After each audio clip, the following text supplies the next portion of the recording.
Welcome to the Thaumanova Reactor Fractal. Firstly, we're simply going to wait out the dialogue that Deroir has for us.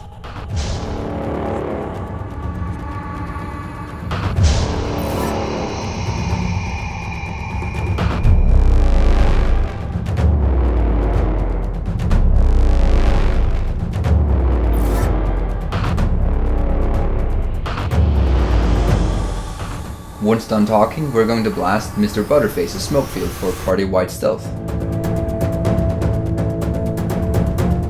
Activate the detonator to blow up in the wall and run past the portal and the cluster of mobs here. The blue portals can and will pull everyone to it at random intervals. So give your party stability or bring blocks. Dodges work fine too, but there is absolutely no tell as to when or if the portal will pull you, so yeah. From the center here, we're going to let our Mesmer portal us through the floor to the script and the panel they're guarding. Be sure to have an Elementalist drop a sandstorm on the script before taking the portal though, as their bombs really hurt. Pull the script together, keep up lines and reflects to avoid the bombs. Once dead, activate the panel and drop down to the ground level again. Stealth past the patrolling hounds to get to the live subject lab.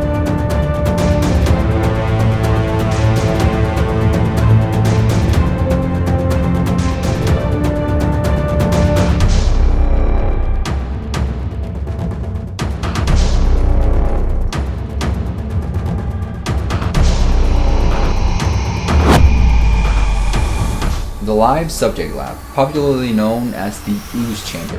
As we wait for the inquest technician to turn into the ooze known as Subject 6, let's blast some might and fury for the party. Subject 6 will remain rather stationary for the entire fight, but throughout a whole bunch of smaller ooze will try to heal it by letting it absorb them. Therefore, our main priority at this level will be dealing with these smaller ooze. As it spawns, make sure to break it immediately, as this gives you a few extra seconds of leisure time. Managing the break bar mechanics for Subject 6 can be detrimental to your success.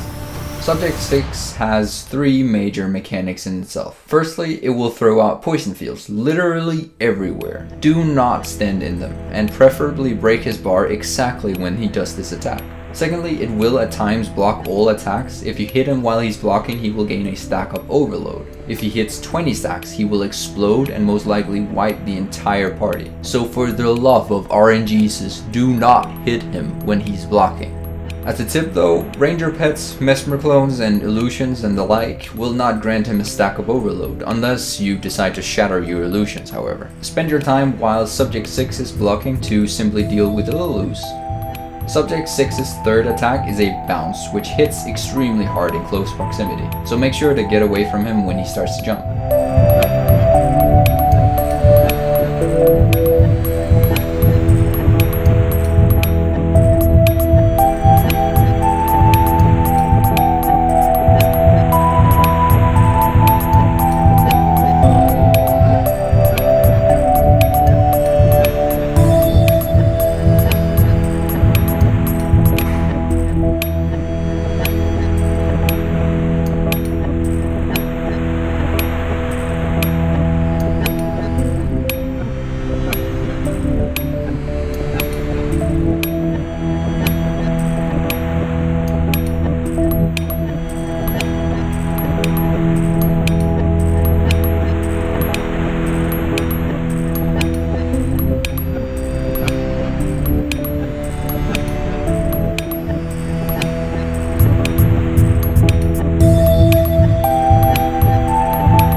As we kill Subject 6, activate the button to the left of the exit to spawn a cooling rod. In order to progress to the final boss on this level, we need to take care of all individual rooms, the dormitories, the Repulsor lab, and the cooling chamber, each of which has very specific mechanics involved in their completion.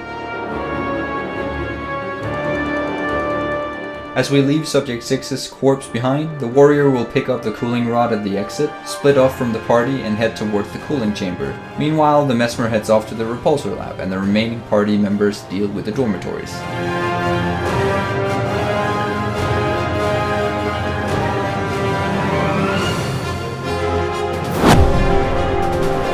For this room, we need to release all the Inquest technicians by breaking down the doors and possibly killing whatever is inside as well.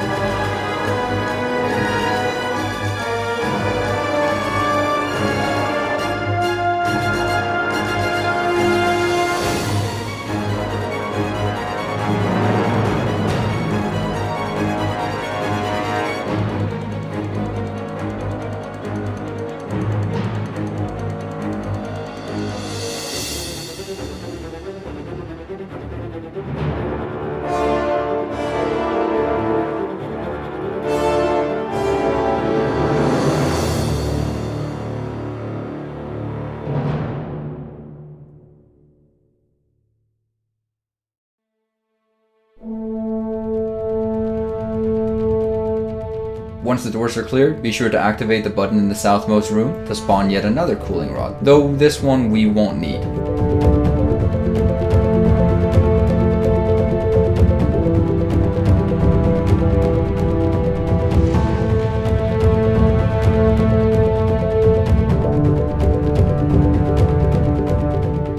So, let's return to the warrior and the cooling chamber.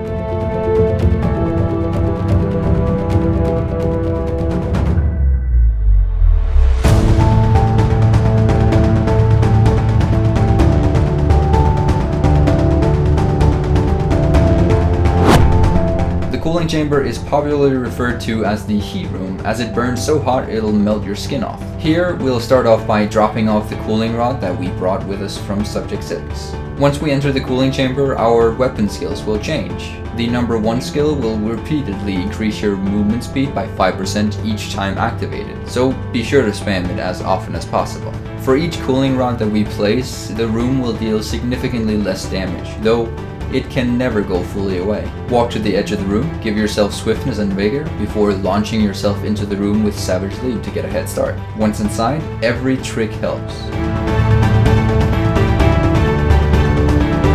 Because we only use this single rod, at the end we will go into the downstate, but as a warrior you can easily wait till you can just use Vengeance to run into the end room.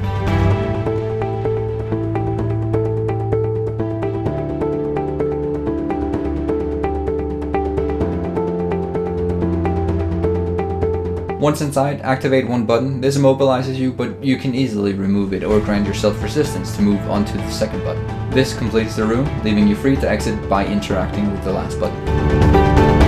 Lastly, the Repulsor lab. First, we'll show you how to do it on a Mesmer. Afterwards, we'll show you how to do it on a Thief. And alternatively, in the description, you can find a link on how to do it with a Necromancer. Grab a shield to protect yourself from the lasers. Drop a portal here at the entrance to the second button. Run towards the first button. Your best tool in this room is your hearing, as you can easily hear every time a laser is fired. From here, we're going to time our movement with the laser shot.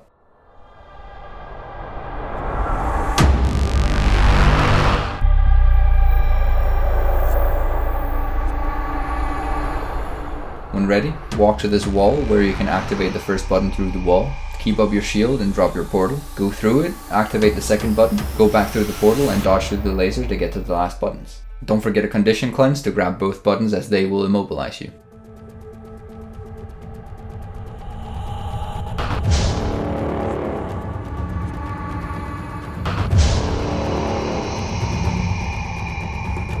Alternatively to a Mesmer solo, you can also do it with a Thief. Take the right hand path avoiding the lasers.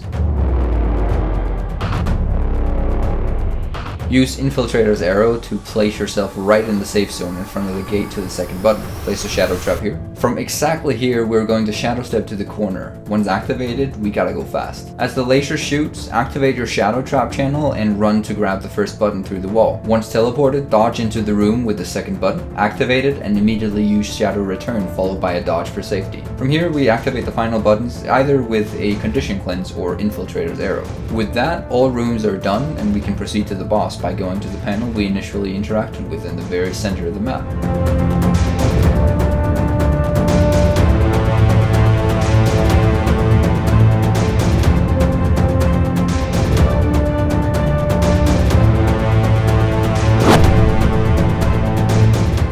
The Thaumanova anomaly is not extremely tough or hard-hitting on its own. However, the countless platforms that make up the arena that it, as well as we, are standing on during the fight has a tendency to completely destroy people's self-worth as the platforms constantly disappear and reappear, causing people to fall to their deaths, making this fight much more about staying alive by moving around than it is about someone's damage rotation. As we engage the anomaly, it will usually target someone with a laser beam. Every panel on the platform that this laser touches will disappear, so if you are targeted, make sure you move backwards instead of rotating around the anomaly. Mostly, the anomaly will auto-attack, but after the 50% health marker, it will spin around itself and reflect all projectiles for a moment, while spawning lightning orbs, which on their own will destroy several panels.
At the 25% health marker, the anomaly will remove the entire inner ring of panels, so be quick to run off to the edges before re-engaging. This will happen periodically, so stay on your feet.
Stupid panels.